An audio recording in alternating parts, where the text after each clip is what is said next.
Oke, baik Bapak Ibu semua yang hadir di sini, saya ucapkan terima kasih karena sudah meluangkan waktunya untuk bersama-sama dengan kita semua belajar, dan kita akan mempelajari, kita akan memahami lebih lanjut terkait materi kita saat ini, yaitu materi budaya positif. Dan perlu diketahui Bapak Ibu, untuk materi kali ini sebenarnya ini adalah materi yang saya dapatkan pada saat saya sedang mengikuti pendidikan guru pengkarang angkatan 10 Kabupaten Tabanan, dan merupakan untuk memenuhi tugas ini saya harus melakukan penugasan kepada Bapak Ibu untuk berbagi materi yang telah saya pelajari, yaitu mengenai budaya positif.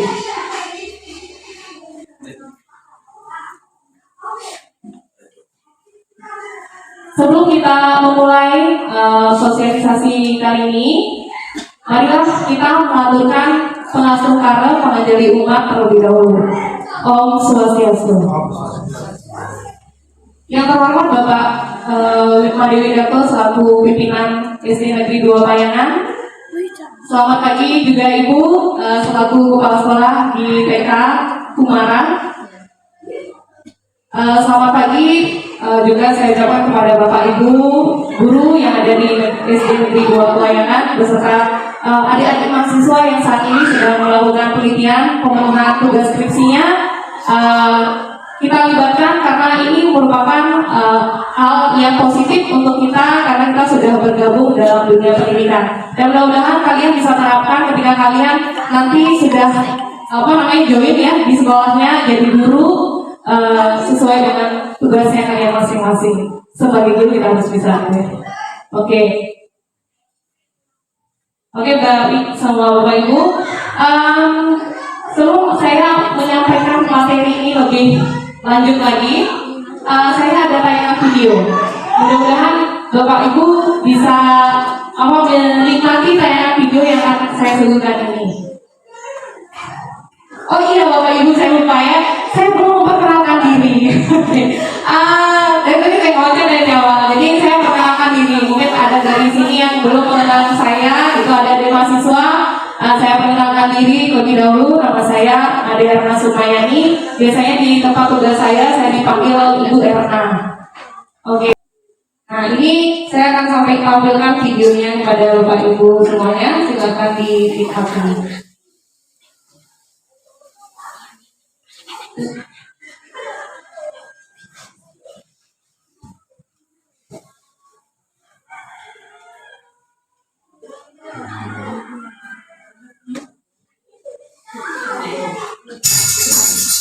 Ibu sudah pernah bilang kan sama kalian semua, kalau ibu sengaja mengambil jam pertama untuk mata pelajarannya ibu, untuk melatih kalian disiplin. Kalian tahu kan peraturannya ibu? Kalau ibu tidak akan mulai pelajaran kalau masih ada yang terlambat. Kalian ini apakah? Jadi mau dengar kan? Kenapa masih ada yang terlambat? Kalian mana? Kalian di mana? Ibu sudah bilang, ibu tidak akan mulai pelajaran kalau ada yang Kayla, sini kok. Apa lagi alasan tuh Kayla? Hah? Ketiduran kayak lagi? Nanya Kayla. Besok kau Kayla, jangan kerok. Gara-gara kau, kita semua kan tidak belajar. Besok ini, tutup saya bu. Sudah. Jangan lagi. Kayla, tapi ingat kok besok, kalau kau masih berangkat begini, ibu tidak akan mulai pelajaran lagi.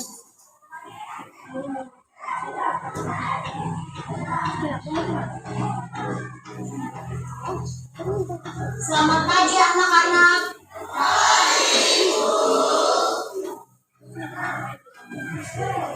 Betul-betul ini kayak lagi. Gak ada tobat-tobatnya. Kemarin sudah 5 kali gara-gara terlambat masuk kelas. Ada yang tahu kemana kayak? Assalamualaikum. Gak salah ya alasannya. Berarti dia korban.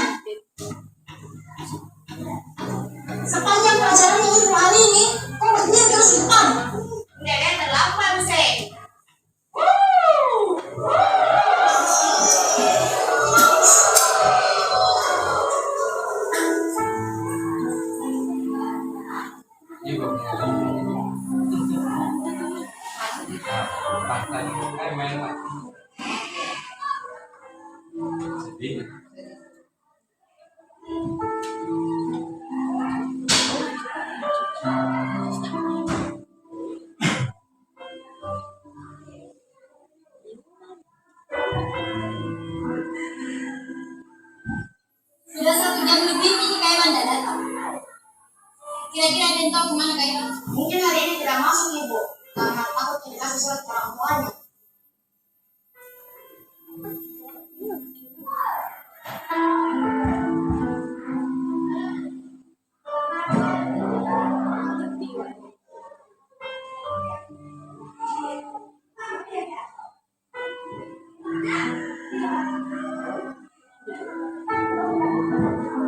Pagi anak-anak.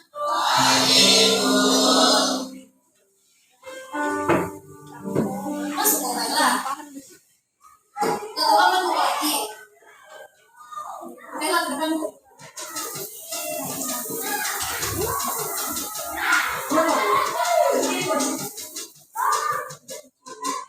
Karena saya sudah terlambat, tidak masuk ke ibu. Tidak masuk. Sekarang jelaskan kok kepada kita semua di sini kenapa kau selalu terlambat dan malam kemarin kau nggak masuk. Kaila, jelaskan kok. Bicara kok. Kaila. Maafkan ya teman-teman, karena gara-gara saya kalian semua tak belajar.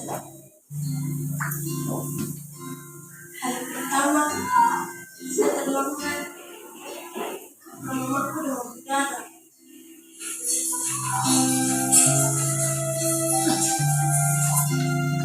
Lalu sekarang kita di rumah sakit sebelum saya ke sekolah.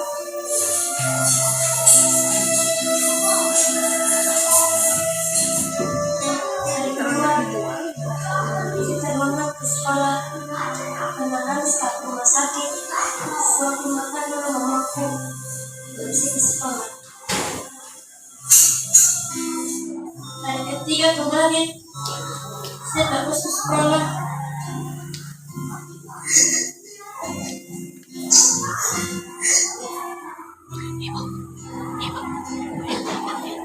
Aku hadir muda menjagaku di kecil dulu. Ketika mamaku Apakah tergetar hatimu di sini anakmu terjatuh? Tak ada tempatku mengadu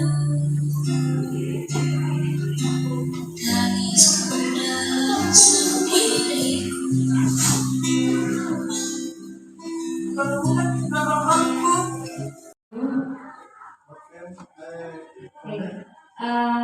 Kita tadi sudah sama-sama menyaksikan tayangan video kita tentang judul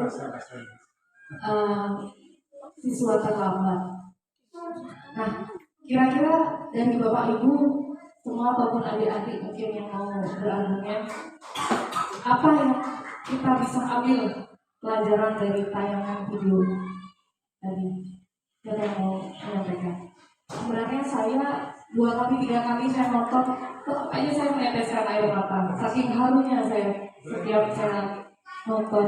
Ada nggak, Pak? Oke, Bapak silakan Bapak. Terima kasih Bu Erna atas kesempatannya. Baik Bapak Ibu yang saya hormati, begitu pula adik-adik mahasiswa yang sedang melakukan penelitian di Institut Negeri Bayangan yang saya hormati. Baik, setelah menonton tayangan video tadi,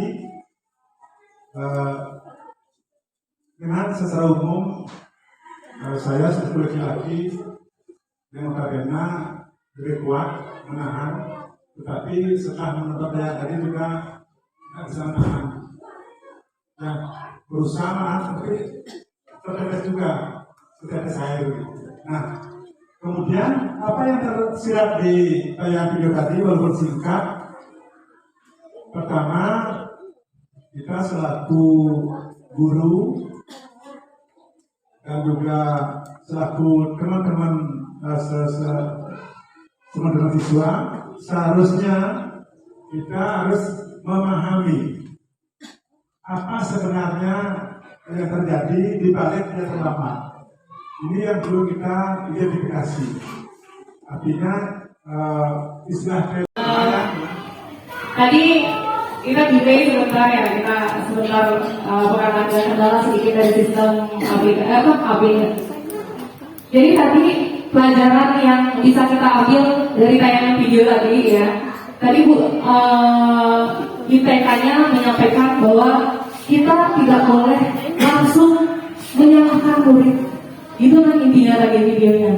Kita harus mencari tahu apa sih alasan anak itu bisa berbuat kesalahan. Jadi inilah yang penting dari kita Bapak Ibu. Kita harus mengubah pola pikir kita bahwa anak yang melakukan kekeliruan atau kesalahan itu adalah sesuatu yang wajar. Bisa jadi kita sebagai manusia pasti pernah melakukan. Kita harus mencari tahu apa latar belakang anak tersebut melakukan kesalahan. Kita tidak boleh langsung menjudge mereka salah begitu. Itulah pelajaran yang kita bisa ambil dari video ini. Oke, Bapak Ibu, video yang kita saksikan tadi itu adalah pengantar, hanya pertama aja, pengantar saja untuk kita belajar materi budaya positif yang lebih sebenarnya bermakna sekali untuk kita sebagai seorang pendidik di sekolah atau dimanapun kita bertugas. Terima kasih Pak.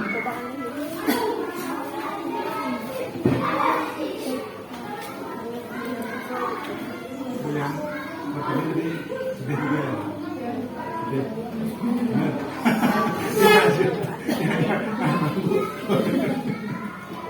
Tapi jangan begitu. Jujur ya. Yang saya kuat tapi jangan kuat. Sakit kesulitan kan? Yang memang begini yang ada yang yang harus baca yang kasus lain Iya, begitulah tadi Bapak Ibu. Mudah-mudahan kita dari tayangan tadi bisa belajar lagi karena guru adalah individu yang harus selalu belajar sepanjang hayat. Kita tidak bisa diam. Kita harus terus belajar untuk mengupgrade diri kita, untuk meningkatkan kemampuan kita dan membelajarkan anak kita bisa membentuk karakter yang baik. Nah, Bapak Ibu, terkait dengan materi saat ini adalah materi budaya positif. Nah, sebenarnya budaya positif pasti sudah tidak asing lagi kita dengarkan. Budaya positif terdiri dari dua kata, budaya dan positif. Budaya itu apa, Bapak Ibu? Kebiasaan. Iya, betul, Ibu saya kebiasaan. Nah, kalau positif itu apa? Yang baik-baik, ya kan? Iya, betul. Jadi yang baik-baik, kebiasaan yang baik yang selalu kita lakukan dan kita yakini, dan tujuannya untuk apa sebenarnya kita lakukan budaya positif di sekolah? Untuk mendisiplinkan anak kita. Itu, Bapak Ibu. Nah, sebenarnya kita ulas lebih lengkap lagi, lebih dalam lagi. Sebenarnya budaya positif di sekolah itu apa ya? Budaya positif sekolah adalah nilai, keyakinan, atau kebiasaan, betul Ibu Deka, di sekolah yang berpihak pada murid agar murid dapat berkembang menjadi pribadi yang kritis, penuh hormat dan bertanggung jawab. Jadi di sini dalam budaya positif, kata berpihak pada murid inilah yang sebenarnya menjadi kata kunci. Pendisiplinan yang kita lakukan selama ini tentu sudah berpihak kepada murid. Bagaimana Bapak Ibu, betul tidak? Sudah. Tetapi sebenarnya pilihan kata atau cara kita untuk mendisiplinkan orang itulah yang sebenarnya berbeda satu sama lainnya. Oke, lanjut. Dalam budaya positif, sekolah diibaratkan sebagai tanah tempat bercocok tanam, sehingga guru harus mengusahakan sekolah menjadi lingkungan yang menyenangkan, menjaga dan melindungi murid dari hal-hal yang tidak baik. Nah, kalau kita kaji Bapak Ibu, kira-kira pendisiplinan bagi murid kita menyenangkan atau tidak? Kalau kita kaji, menyenangkan atau tidak kalau pendisiplinan itu? Tidak, ya. Kalau kita bicara tentang pendisiplinan, murid kita pasti merasa berat, merasa terpaksa. Mereka pasti tidak akan senang melakukan itu. Coba saja kita bayangkan sebagai murid, kita didisiplinin, kita diatur, harus datang sekian, harus begini ukurannya. lagi ketika kita bisa bermurid. Nah, sedangkan Bapak Ibu, budaya positif itu harus ada kata kuncinya, menyenangkan. Nah, lalu gimana caranya? Nah, ini Bapak Ibu, budaya positif yang akan kita pelajari, yang kita pahami itu ada 6 dimensi, ada 6 poinnya. Yang pertama adalah tentang disiplin positif. Yang kedua, teori motivasi. Yang ketiga, keyakinan kelas. Yang keempat, kebutuhan dasar manusia. Yang kelima, posisi kontrol. Dan yang terakhir adalah segitiga restitusi.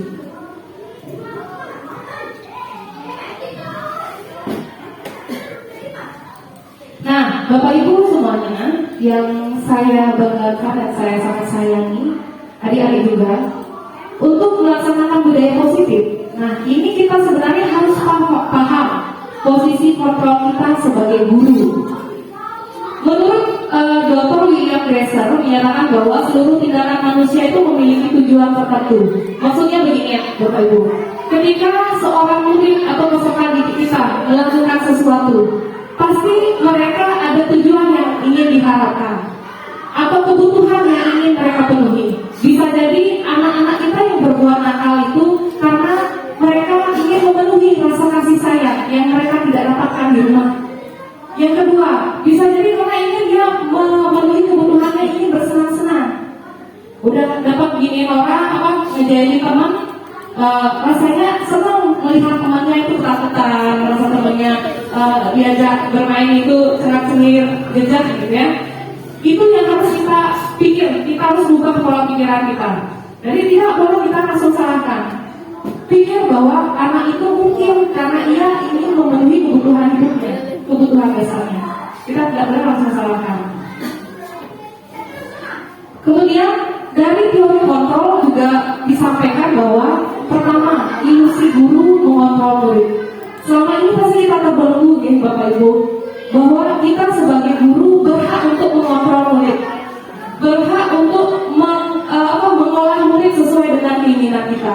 Padahal itu adalah keliru, hanya ilusi kita saja.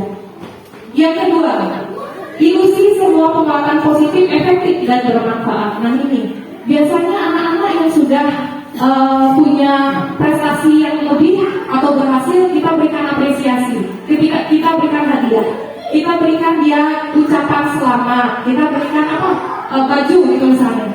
Tidak selamanya pemberian penguatan itu efektif untuk anak-anak. Karena apa? Mereka kemungkinan akan cenderung kecanduan, mau melakukan sesuatu, tapi harus ada imbalan begitu. Jadi tidak selamanya itu efektif. Ilusi kita harus pola pikir kita harus kita ubah, Bapak Ibu. Yang ketiga, ilusi bahwa kritik dan membuat merasa bersalah dapat menguatkan karakter.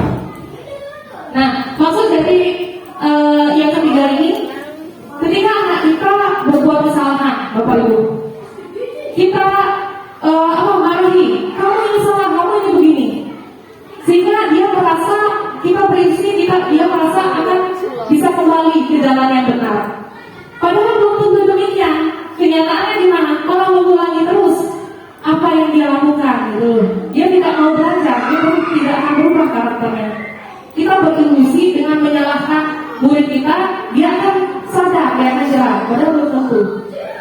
Yang keempat, ilusi bahwa orang dewasa memiliki hak untuk memaksa. Ya, memaksa. Kita sadar sebagai orang tua kadang kita harus dituruti dan apa yang menjadi keinginan kita, anak-anak harus mengikuti kita. Itu adalah halusinasi kita sebenarnya. Semua punya hak untuk melakukan sesuatu gitu dan punya alasan. Oke, lanjut. Yang pertama yang katanya tentang disiplin positif dan nilai kebajikan. Makna disiplin dalam budaya kita, disiplin sering dikaitkan dengan tata tertib, teratur, kepatuhan pada peraturan. Disiplin juga dimaknai menjadi suatu yang dilakukan seseorang pada orang lain untuk mendapatkan kepatuhan kita. Cenderung menghubungkan kata disiplin dengan ketidaknyamanan. Nah, tujuan dari disiplin positif adalah menanamkan motivasi pada murid-murid kita untuk menjadi orang yang mereka inginkan dan menghargai dirinya sendiri dengan nilai yang mereka percaya. Motivasi yang muncul dalam diri mereka akan akan berdampak jangka panjang. Motivasi yang menyusun nilai-nilai kebajikan untuk mencapai tujuan yang mulia. Nah, ini adalah nilai-nilai kebajikan universal. Nilai-nilai yang merupakan paling besar dari sikap dan perilaku kita, nilai-nilai yang menjadi fondasi kita dalam berperilaku. Nah, Bapak Ibu, untuk nilai-nilai kebajikan ini bisa dijadikan dasar kita untuk membuat sebuah keyakinan. Nah, kalau kita sekarang kan masih berpikir itu adalah aturan. Nah, nanti kenapa keyakinan nanti kita akan bahas lagi. Nah, ini bisa dipakai dasar kita untuk membentuk murid kita dari nilai-nilai kebajikan apa yang kita pilih. Dari nilai-nilai kebajikan ada beberapa institusi atau organisasi menyampaikan nilai kebajikan ada 6 gitu ya. Pertama dari segi profil pelajar Pancasila dari kurikulum Merdeka. Kemudian dari IBO 50 Years Program PIP juga menjabarkan nilai-nilai kebajikan itu adalah ada toleransi, rasa hormat, kemudian integritas. Nah, ini bisa dijadikan sebagai dasar untuk membentuk keyakinan. Ada 9 pilar institusi, 9 pilar karakter Indonesia Heritage Foundation. Kemudian ada petunjuk seumur hidup dan lain-lainnya. Ya, nanti akan saya bagikan di PowerPoint atau materinya. Nah, dalam rangka menciptakan lingkungan yang positif, maka setiap orang sekolah dan pemangku kepentingan perlu saling mendukung, menghayati dan menerapkan nilai-nilai kebajikan yang telah disepakati bersama. Dalam penerapan nilai-nilai kebajikan ini perlu adanya disiplin diri yang tumbuh dari motivasi internal. Nah, yang kedua Bapak Ibu, ini materinya tidak masuk di materi teori motivasi. Bapak Ibu pasti sudah tahu apa sih motivasi? Saya minta apa sama Bapak Ibu ngantuk ini, saya udah lihat nih ada sedikit udah mulai turun konsentrasinya, tapi wajar ada teorinya itu. Motivasi itu apa Bapak Ibu? Iya, memberi dorongan, semangat, baik, betul, memberikan dorongan. Jadi baik, ini lebih jelasnya motivasi itu adalah dorongan, ya betul tadi, yang timbul dari diri seseorang secara sadar atau tidak sadar untuk melakukan suatu tindakan dengan suatu tujuan. Teori motivasi menurut Ian Gossen dalam bukunya Restructuring School Discipline menyatakan ada 3 teori motivasi. Nah, ini juga penting Bapak Ibu mau dicermati. Kenapa orang melakukan motivasi? Pertama, bisa karena untuk menghindari ketidaknyamanan atau hukuman. Sadar Bapak Ibu atau anak-anak kita, mereka melakukan sesuatu, melakukan dorongan itu karena dia ingin menghindari hukuman dari aturan-aturan di sekolah. Jadi motivasi itu bukan datang dari dirinya sendiri, melainkan dari pengaruh luar. Dia tidak sadar dan dirinya sendiri itu penting. Karena dia melakukan itu karena untuk menghindari hukuman saja, bukan karena dari diri sendiri. Kemudian yang kedua, untuk mendapatkan imbalan atau penghargaan, ini juga merupakan motivasi eksternal.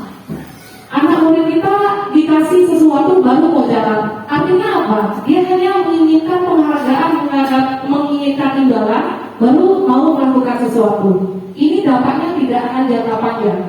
Karena sifatnya candu, kalau tidak mau, ya tidak. Kalau tidak dapat penghargaan, ya tidak mau melakukan. Karakter tidak akan terbentuk. Itu tidak direkomendasi.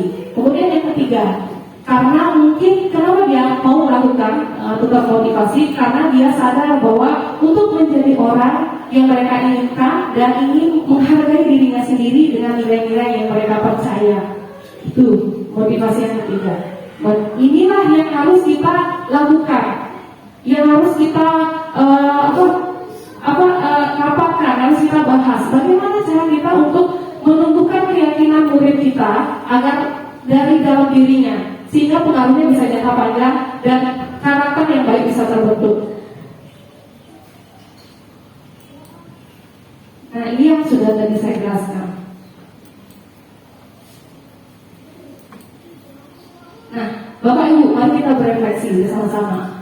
Menurut Bapak Ibu, dari ketiga jenis motivasi tadi, motivasi manakah yang saat ini paling banyak mendasari murid-murid Anda di sekolah? Murid-murid kita di sekolah.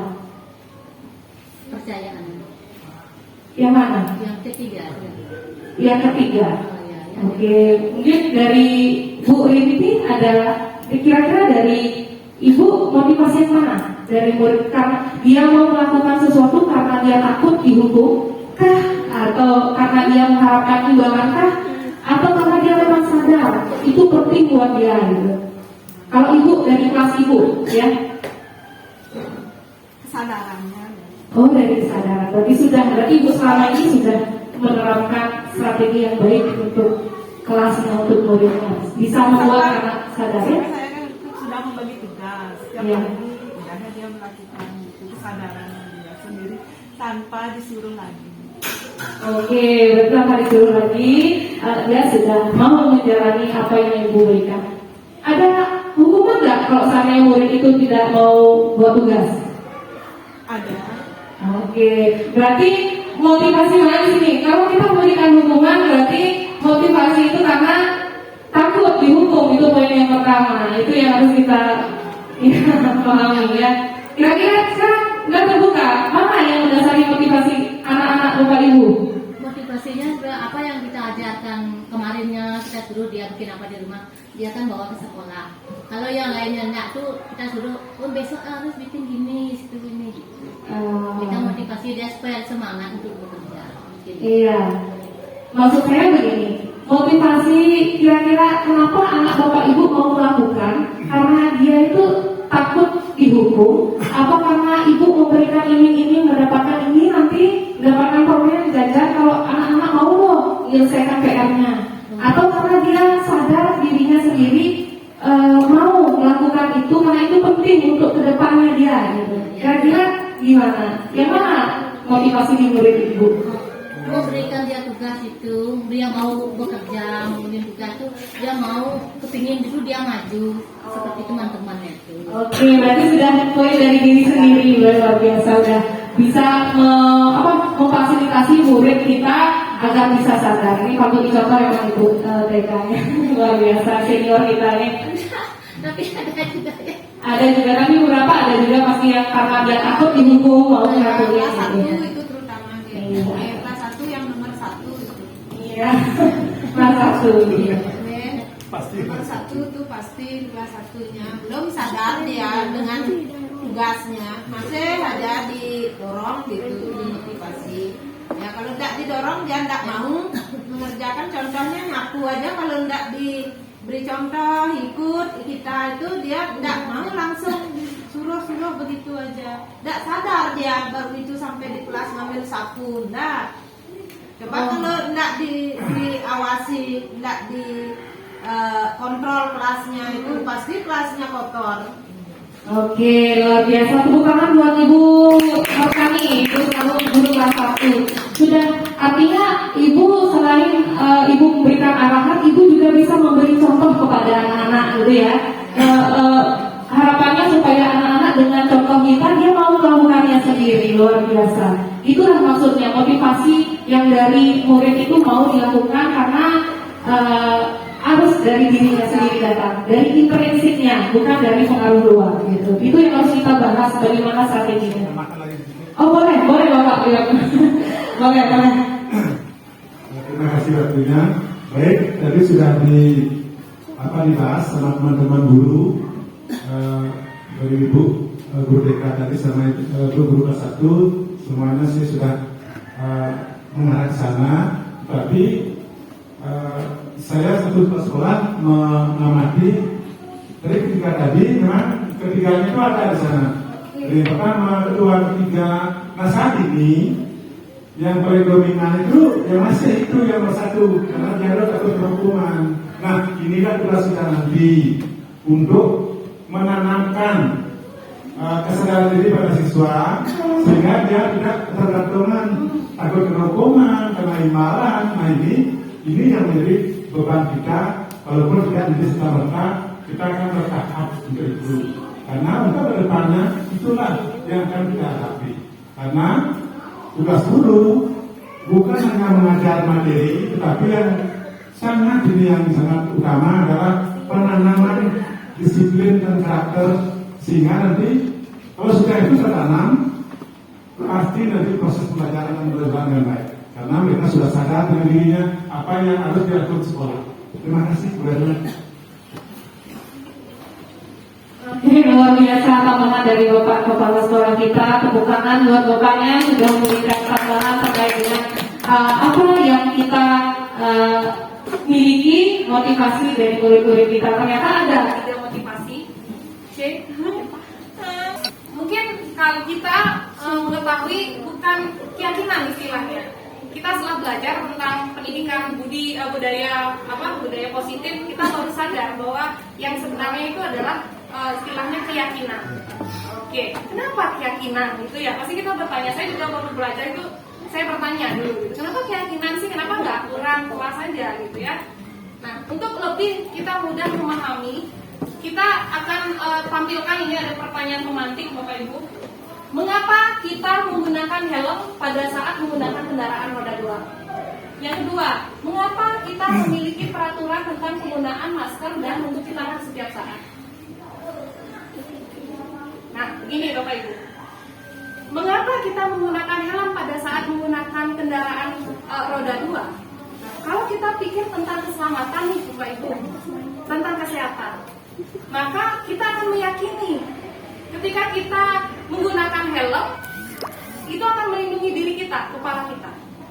Tetapi kalau kita berpikir itu adalah tentang aturan, tentang polisi, tidak ingin didenda, maka kita akan berbicara itu tentang aturan, memaksa, begitu. Paham Bapak Ibu? Yang kedua, mengapa kita memiliki peraturan tentang menggunakan masker dan mencuci tangan di setiap saat? Kalau kita berpikir tentang kesehatan, kita akan mau melakukan itu tanpa terpaksa dan kita sadar bahwa diri kita itu penting melakukan itu supaya sehat. Kita yakini, kita tulus melakukannya tanpa ada paksaan. Sementara kalau kita ngomongin itu tentang protokol, itu adalah aturan waktu COVID, ya kan? Karena kita takut nanti kita ditegur sama pihak-pihak itu, kita akhirnya terpaksa memakai masker, bukan sadar atas itu nilai itu kesehatan. Jadi keyakinan itu adalah nilainya itu dari dalam diri mau lakuin, sadar, ikhlas, tanpa ada unsur paksaan. Sementara aturan itu terpaksa. Bisa dipahami Bapak Ibu? Jadi ini nilai keyakinan adalah nilai-nilai kebajikan yang bersifat universal, yang disepakati secara tersirat dan tersurat. Nilai keyakinan ini menekankan keyakinan seseorang dengan motivasi intrinsik dari dalam diri. Itu yang kita akan buat supaya anak-anak itu tidak merasa terpaksa untuk melakukan aturan atau keyakinan kelas kita, sekolah kita. Dia meyakini bahwa itu penting untuk pembentukan karakternya. Kayak dibentuklah istilah bukan peraturan tapi keyakinan. Nah, budaya positif itu dalam keyakinan dikenal dua hal, tampak seperti dan tidak tampak seperti. Anak-anak yang meyakini itu akan tampak, dia datang tepat waktu, dia menjaga kebersihan tanpa kita paksa, atau kita suruh, meminta maaf kalau dia bersalah, itu udah mengucapkan, dia sadar, gitu, tanpa dipaksa, disuruh. Kemudian jujur, komitmen terhadap tugas. Komitmen maksudnya dia mau menyelesaikannya dengan penuh tanggung jawab. Kalau tidak yakin itu dengan nilai itu keyakinan kelas atau keyakinan kelas sekolah gitu, dia tidak akan datang tepat waktu, melainkan dia terlambat. Kemudian dia akan membuang sampah sembarangan, dia nggak peduli kalau ada sampah, dia tidak mau ambil, dia lewat aja. Gitu. Dia tidak yakin nilai-nilai itu. Nah, Bapak Ibu, ini adalah aksi nyata yang sudah saya lakukan dengan saya membuat sebuah keyakinan kelas 5 bersama teman-teman atau anak-anak di kelas 5. Karena apa yang mendasari saya adalah karena masih banyak hal yang menyimpang yang saya temui dan itu keliru. Hal-hal ini dibuktikan dengan beberapa perilaku warga sekolah, terutama murid telah melakukan kesalahan yang membuat suasana tidak nyaman dan menyenangkan. Langkah awal yang dapat dilakukan untuk membangun budaya positif yaitu dengan membuat keyakinan kelas bagi diri saya. Dengan membentuk keyakinan kelas, niscaya murid akan melakukan nilai kebajikan secara sadar dan tulus karena dibuat berdasarkan kesepakatan dari nilai-nilai yang diyakini.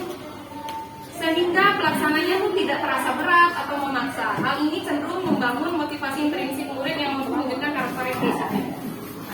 Tujuan pembuatan keyakinan kelas yang saya sudah lakukan adalah untuk mewujudkan motivasi intrinsik murid. Yang kedua, membentuk karakter murid yang positif dan berbudi pekerti yang luhur. Ketiga, mewujudkan iklim belajar yang aman, nyaman, dan menyenangkan. Nah, tindakan yang saya lakukan untuk melakukan keyakinan kelas pertama adalah saya mengajukan gagasan kepada kepala sekolah terlebih dahulu bahwa saya ingin melakukan ini loh Pak, ide positifnya, langkah awalnya. Kemudian saya mendiskusikan apa langkah konkret yang saya ambil kepada Bapak. Selanjutnya baru saya membuat kesepakatan bersama murid-murid saya di kelas untuk membentuk kelas impian. Yang terakhir saya mendesain keyakinan kelas yang telah saya bentuk. Diwarnai, ditandatangani semua orang. Ini adalah aksi nyata yang saya sudah lakukan.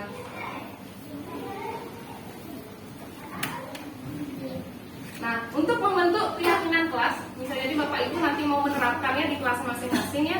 Pertama, Bapak Ibu harus berdiskusi dulu dengan siswa mengenai keinginannya selama belajar di kelas.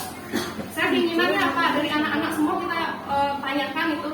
Saya buat begini kertas, saya tulis satu-satu kemudian ditempelkan. Saya tidak mau murid teman-teman saya ada yang mengejek nama orang tua, oke tulis saja di sana.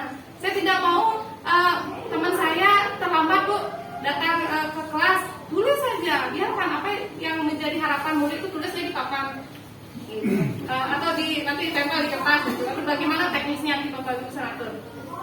Baru kita mengelompokkan keinginan murid itu yang sejenis, yang mana yang sekiranya sejenis keinginannya itu dikelompok-kelompokkan.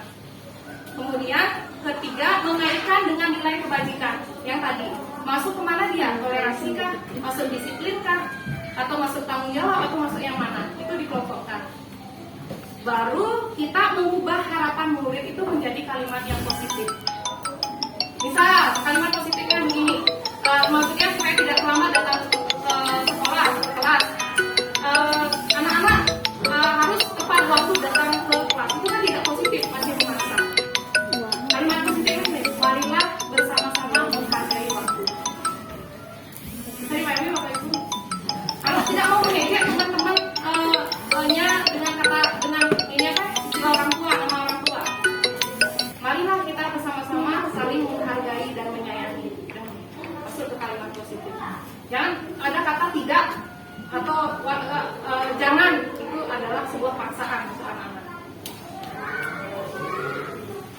Kemudian lanjut menyepakati kalimat yang disusun dengan keyakinan kelas.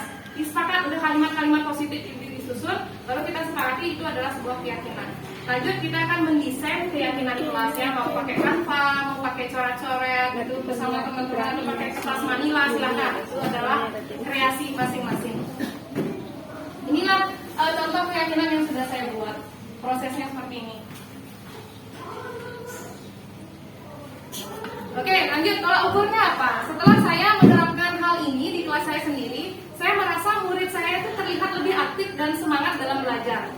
Kemudian saya juga melihat tidak adanya kasus pelanggaran-pelanggaran lagi ketika belajar di kelas maupun di sekolah. Terus yang ketiga, saya mulai melihat adanya munculnya kesadaran dari nampak perilaku murid itu.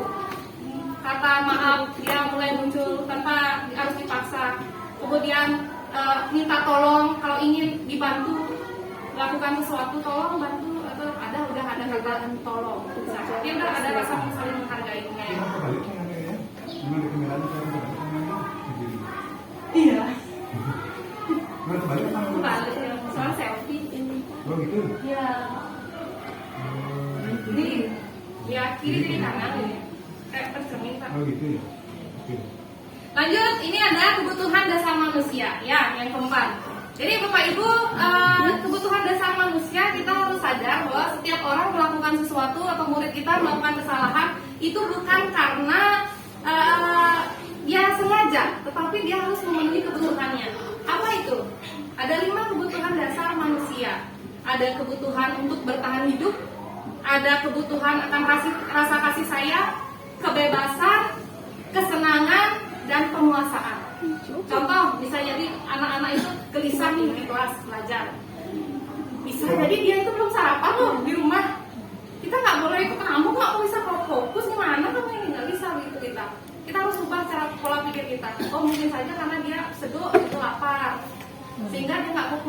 itu Rumah harus sakit barangkali ah, mengunci. iya, untuk gimana? Kedua, bisa jadi anak itu ingin diberikan kasih sayang, ingin mendapatkan perhatian dari gurunya, karena di rumah mungkin dia tidak mendapatkan perhatian oleh orang tuanya. Itu harus kita ubah Bapak Ibu pola pikir kita. Jangan kita langsung menyalahkan murid itu, tetapi kita harus cari dasarnya apa.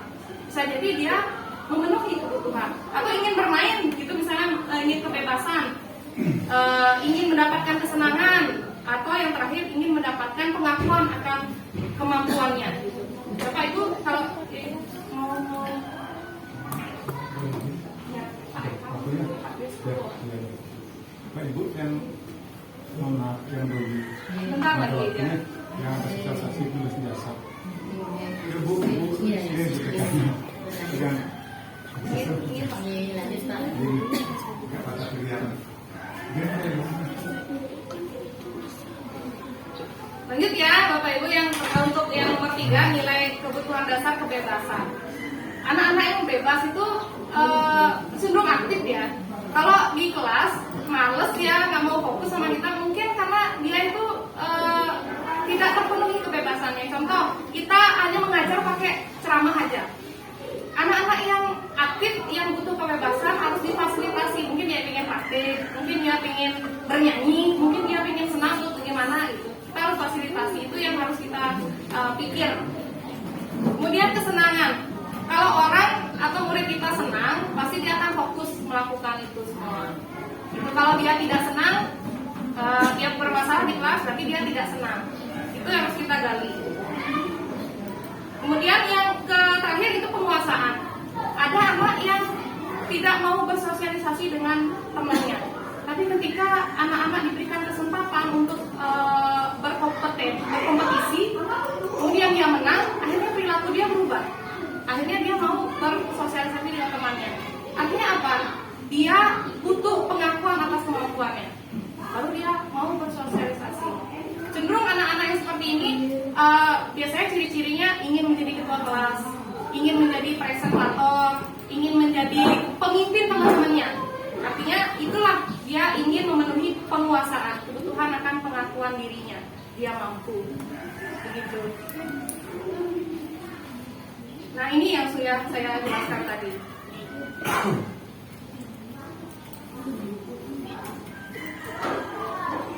Lanjut ke yang poin kelima, itu posisi kontrol. Ya. Kita harus refleksi lagi Bapak Ibu ya. Ibu, Bapak ya ada Bapak. Bahwa kita mengambil posisi kontrol yang mana sih sebagai guru ketika murid kita melakukan kesalahan. Dari teori yang saya pelajari, posisi kontrol itu ada 5 ya Bapak Ibu. Ada posisi penghukum, ada pembuat rasa bersalah, ada posisi teman, ada posisi pemantau, ada posisi manajer. Yang mana saudara kita selama ini sudah jalankan posisinya? Pertama, posisi penghukum. Biasanya guru itu cirinya ngomongnya itu nadanya tinggi, kemudian menghadik, mata melotot gitu. Nah ini sangat tidak direkomendasi sebenarnya. Ya, nah boleh, tapi ini sebenarnya tidak direkomendasi karena dampaknya itu bisa membuat pribadi murid itu menjadi dendam.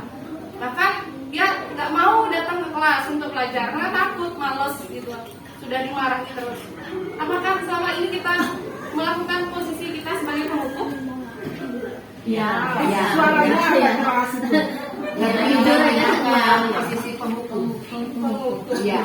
Hati-hati ya Bapak Ibu, nanti dampak anak-anak kita jadi dendaman orangnya. Jadi takut dia nggak mau mencoba. Gitu. Lanjut, posisi pembuat rasa bersalah. Biasanya orangnya ngomongnya begini gurunya. Berbicaranya itu tenang.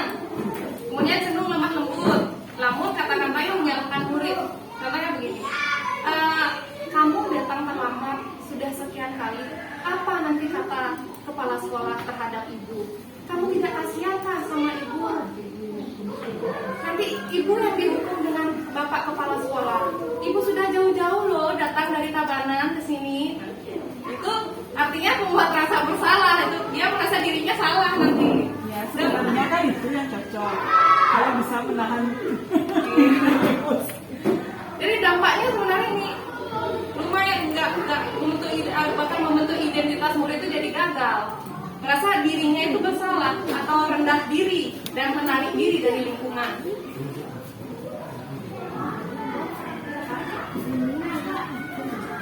Begitu. Jadi usahakan Bapak Ibu supaya tidak begini gitu loh. Biar anak itu tidak merasa dirinya itu gagal, merasa dirinya itu bersalah gitu. Identitasnya ini tidak terbentuk yang positif. Yang ketiga, ini posisi teman ini. Pernah nggak Bapak Ibu jadi posisi teman terhadap murid kita yang salah? Ngomongnya kayak gini, berbicaranya tuh ramah gitu ya, cenderung bersenda gurau untuk menghangatkan suasana dan merasa aman dan akrab.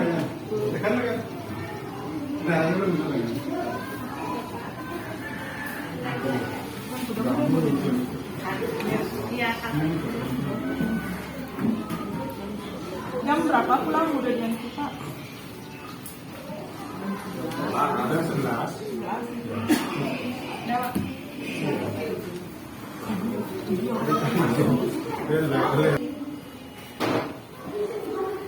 Lanjut ya Bapak Ibu, nanti kita bahas ini tentang profesional kita ya Bapak Ibu ya. Oke, lanjut untuk posisi teman ya, berbicara dengan nada ramah. Misalnya gini, oh kamu sudah berbuat, kamu sudah apa namanya terlambat gitu ya. Tidak apa-apa, nanti ibu bantu, nanti ibu akan sampaikan kepada kepala sekolah. Itu ada kata-kata bantu, berarti kita sudah memposisikan diri jadi teman. Nah, dampak yang akan terjadi itu murid akan bergantung terus pada satu orang, faktor ketergantungan, dan kemudian murid juga tidak akan mandiri dan tidak bisa berpikir untuk dirinya sendiri. Iya, karena ada yang membela terus. Yang keempat, ini ada posisi pemantau. Cirinya berbicara datar, tidak emosional, dan tidak bersenda gurau. Guru mengarahkan murid berdasarkan peraturan dan konsekuensi.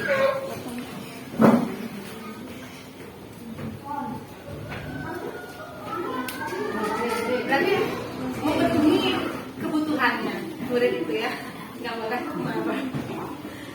Oke, kita baru belajar hari ini tentang budaya positif. Misalnya orang yang memantau, kamu begini kalimatnya, kamu sudah ibu lihat 5 kali tidur-tiduran di kelas setiap pelajaran itu. Apa konsekuensi yang akan kamu terima nak kalau kamu sudah tidur-tiduran di kelas? Jadi ada data di situ.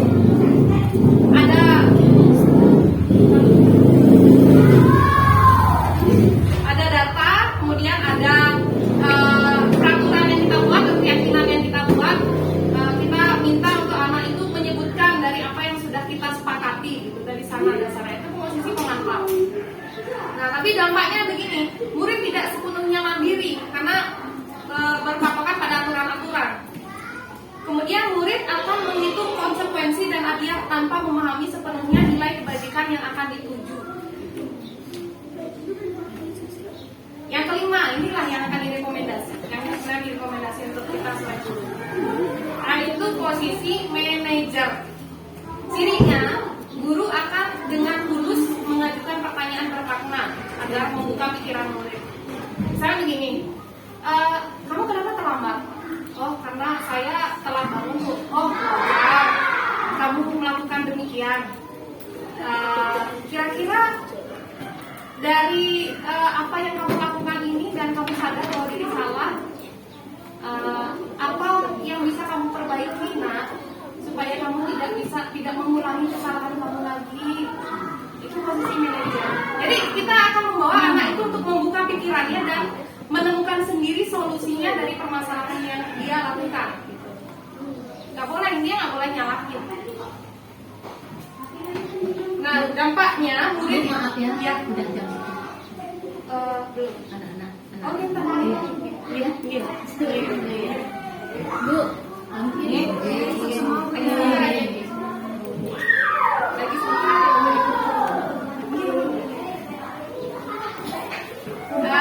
Dampak dari posisi kontrol ini adalah murid akan mandiri. Inilah yang ingin kita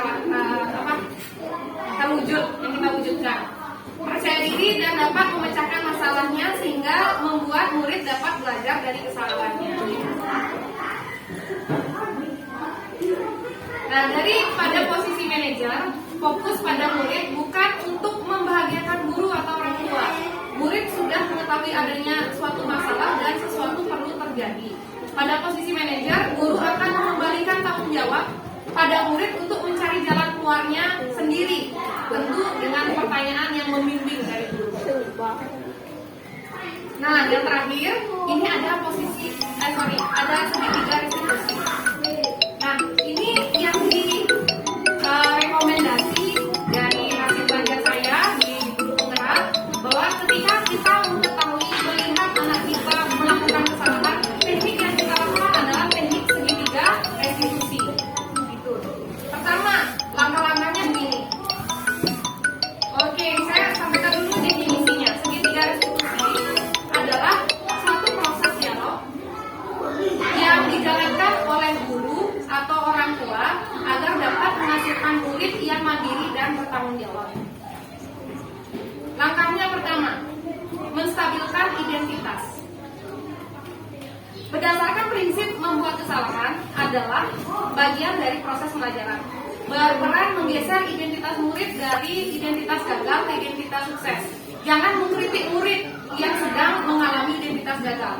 Pertanyaannya begini, kalau muridnya mengalami melakukan kesalahan, nah kenapa kamu melakukan kesalahan? Kenapa kamu terlambat? Oh wajar, ibu juga pernah terlambat. Manusia pasti tidak luput dari kesalahan.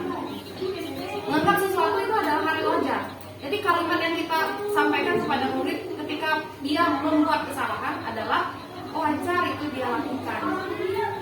Itu adalah membentuk penstabilan identitas. Yang kedua, langkah yang kedua adalah tentang validasi tindakan yang salah. Berdasarkan prinsip perilaku, setiap perilaku berupaya memenuhi suatu kebutuhan tertentu. Guru akan menggeser dari pemikiran stimulus respon menjadi proaktif. Menggali dan mengakui kebutuhan murid ini dapat memperbaiki hubungan dengan murid. Dan yang terakhir, pernyataan dan pertanyaan disampaikan dengan nada yang tidak menghakimi atau memojokkan. Langsung ke contohnya. Nak, kenapa? Ya, tadi yang pertama kan wajar, ibu juga demikian. Ya, misalnya, kalau berbuat kesalahan, manusia itu pasti tidak luput dengan kesalahan. Baru yang kedua, kita masuk ke tahap validasi tindakan yang salah. Bagaimana? Apa alasannya, Nak? Kok kamu bisa melakukan itu semua? Apa kendalanya? Jadi masuk ke latar belakangnya kenapa melakukan hal itu. Itu yang akan direkomendasi pertanyaannya untuk di tahap validasi tindakan yang salah.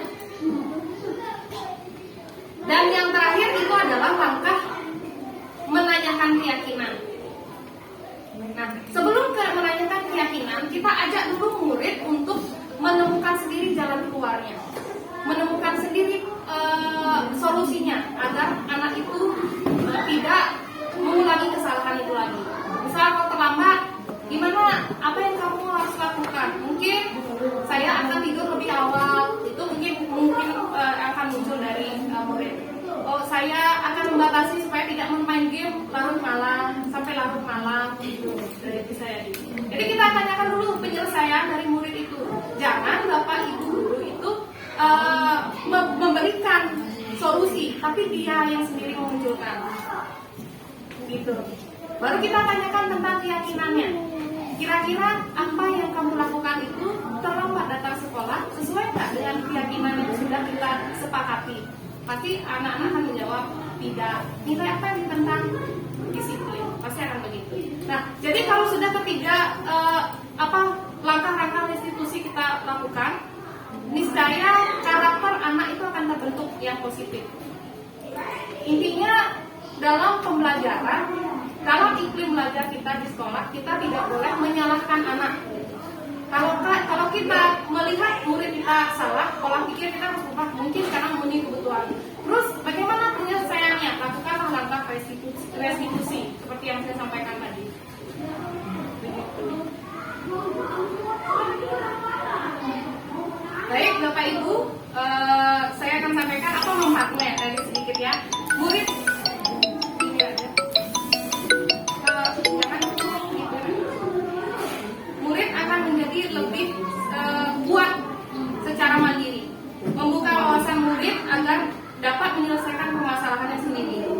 terakhir murid akan semakin percaya diri, mandiri dan merdeka. Nah, karena tadi kenapa bisa merdeka? Udah dia bisa menyelesaikan sendiri permasalahannya tanpa ada dari orang lain, intervensi dari orang lain. Baik, Bapak Ibu, terima kasih. Demikianlah materi tentang budaya positif yang saya sampaikan. Bapak Ibu, apakah ada yang menanggapi terkait dengan apa yang saya sampaikan ini? Atau ingin bertanya? Oke. Ya, silakan. Baik Bu Erna, tadi penyampaian dari Bu Erna itu sangat menginspirasi saya. Udah itu, di sini tadi saya lihat Bu Erna sudah menerapkan budaya positif ini. Nah, tentunya selain Bu Erna menerapkan budaya positif di sini, pasti Bu Erna mengalami yang namanya tantangan. Terus yang saya tanya di sini, tantangan yang apa yang Ibu hadapi di dalam Ibu menciptakan budaya positif di dalam kelas? Baik, terima kasih. Jadi mungkin saya sudah tangkap dari pertanyaan Ibu Maya. Tadi Ibu Maya sudah menyimak apa yang saya sampaikan dengan baik sehingga dia bisa bertanya dan berkaitan dengan apa yang saya tanya, apa yang saya jabarkan hari ini. Jadi Ibu Maya bertanya tentang tantangan saya dalam menerapkan budaya positif. Contoh misalnya ketika saya melakukan restitusi kepada anak-anak yang saya lihat berbuat kesalahan atau kekeliruan. Tantangannya adalah anak itu yang saya temui itu biasanya ngotot, dia tidak merasa dirinya salah.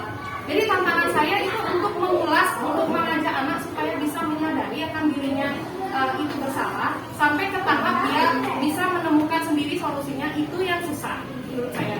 Jadi solusinya apa? Saya harus belajar terus berbagai permasalahan supaya saya bisa menyelesaikan masalah yang anak-anak hadapi. Ada banyak permasalahan dan itu harus saya kuatkan lagi dengan cara saya mungkin berdiskusi dengan teman-teman. Saya punya masalah ini, saya bisa menyelesaikan, gimana caranya? Langkah restitusi ini nggak bisa loh diterapin. Mungkin pertanyaannya kurang menukik di sini, ini kamu harus tanyakan supaya bisa lanjut ke pertanyaan berikutnya ini. Itu yang mungkin saya akan lakukan solusinya. Jadi tantangannya itu adalah saya susah untuk menyadarkan anak karena dirinya masih kekeh bahwa dia tuh masih benar. Itu kurang lebih berupaya yang bisa saya sampaikan. Ada lagi yang ingin disampaikan? Yang ingin ditanyakan? Mungkin secara keseluruhan anak-anak dari kelas 1 sampai kelas 6 menerima ilmu itu lebih memberikan ilmu itu lebih mudah dibanding mendidik karakter anak. Kalau memberi ilmu ya mungkin dia lebih cepat bisa menerima, tapi kalau mendidik karakter anak itu dari yang sudah terbiasa dengan itu seperti yang kita tadi contohnya Bagas, Rian itu dengan ya mungkin di keluarganya itu kan tadi sudah disinggung ya di awal itu anak itu bisa seperti itu karena apa kan gitu mungkin. Nah ini dan bagaimana cara kita itu yang termudah, yang terbaik untuk mendidik karakter anak itu agar bisa lebih baik lagi dari sebelumnya. Itu ya, terima kasih. Baik Bu, terima kasih atas masukannya. Benar yang disampaikan oleh Ibu Mertani bahwa kita akan lebih susah untuk mendidik karakter ketika kita memberikan pengetahuan atau ilmu bacaan dari buku kepada murid. Itu yang sebenarnya kita harus selalu kuatkan. Kita harus selalu berdiskusi, mencari solusi atau jalan keluar ketika anak ini seperti ini. Baik, terima kasih. Mungkin semuanya akan berkolaborasi. Terima kasih atas masukannya. Kita sama-sama untuk menangani permasalahan murid yang seperti ini. Itu adalah tantangan kita di sekolah ini. Ada lagi yang ingin disampaikan?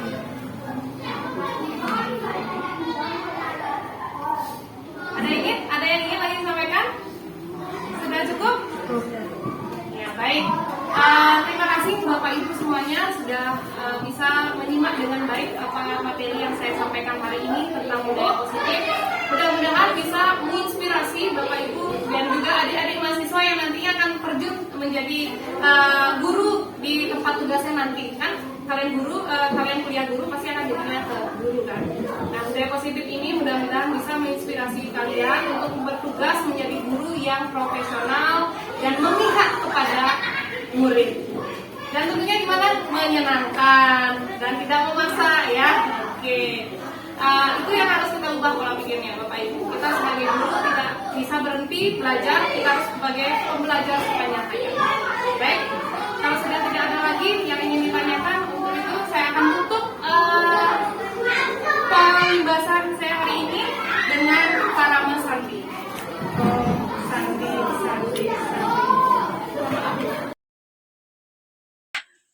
Om Swastiastu.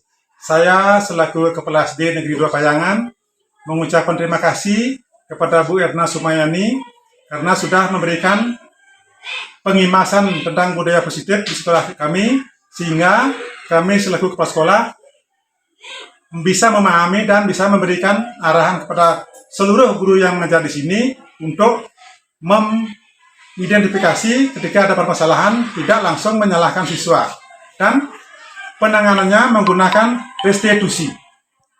Saya mengucapkan terima kasih kepada Ibu Erna karena sudah memberikan pengimasan diseminasi budaya positif.